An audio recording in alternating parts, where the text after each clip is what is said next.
Hello, my name is Katie and welcome to the third and final of my videos on how to fill out an Understanding by Design template.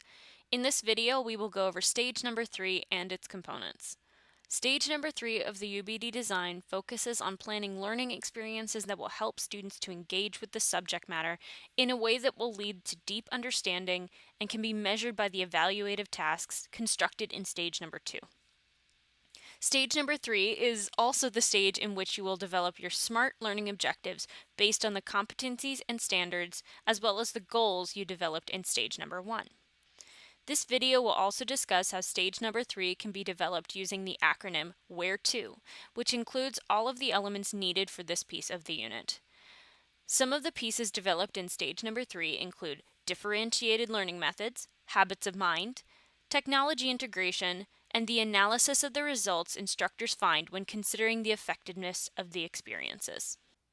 Stage number 3 of the UBD method is the stage in which instructors develop learning experiences for their students. It is important to know before you begin that UBD does not indicate how instructors should teach. Rather, the intention of UBD stage number 3 is to keep your learning events, whatever they may be, aligned with the goals you determined in stage number 1 and the evaluative tasks developed in stage number 2.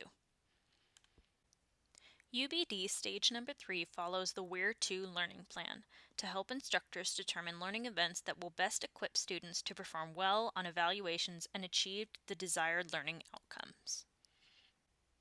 The first letter of the acronym WHERETO is W, which stands for where and what. The first where asks where the unit is going. This correlates with the development of SMART learning objectives. SMART learning objectives should always be specific, measurable, and results-oriented based on your stage number 1 goals and stage number 2 tasks.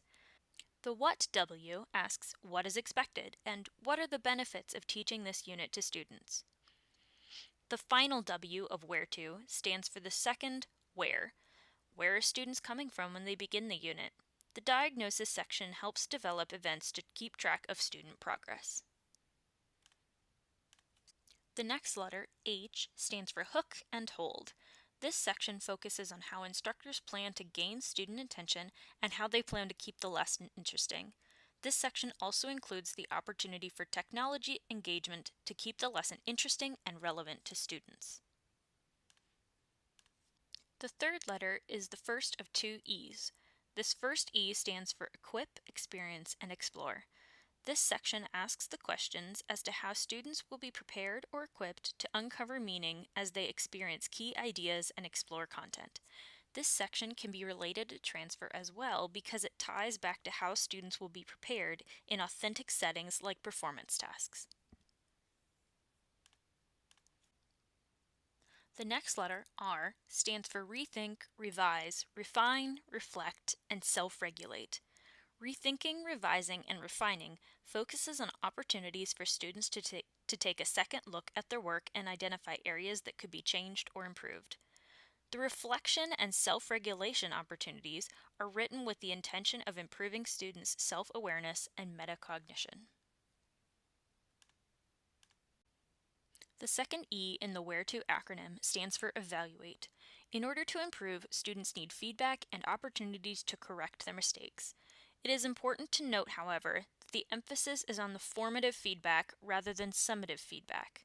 Formative feedback is an ongoing system or process that gives students multiple opportunities to use and improve upon the same abilities, skills, knowledge, or understandings.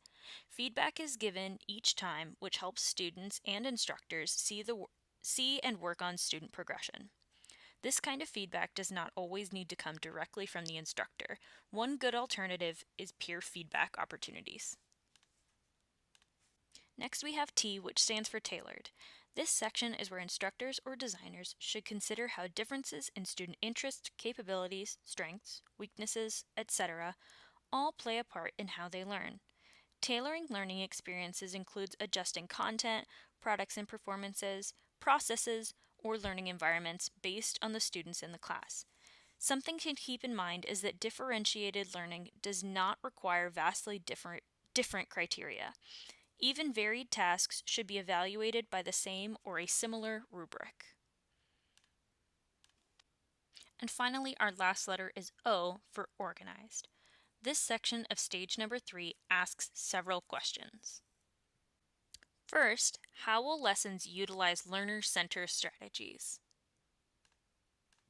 Second, how will lessons be created in authentic ways? We briefly discussed this idea in stage number 2. Next, how will lessons include elements like higher order thinking skills as defined by Bloom's taxonomy, elements like creativity, and mental habits of mind like metacognition, persistence, finding humor, flexible thinking, and managing impulsivity? How will student learning be assessed? And how will students be evaluated on a continual basis to gauge their development of understanding and correct misconceptions? And finally, using technology, how will data be collected and used to assess the effectiveness of a unit and consider changes for improvements moving forward?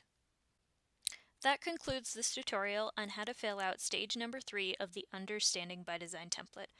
I hope these videos have helped guide you through the template and clarify the elements in each stage. Happy unit making!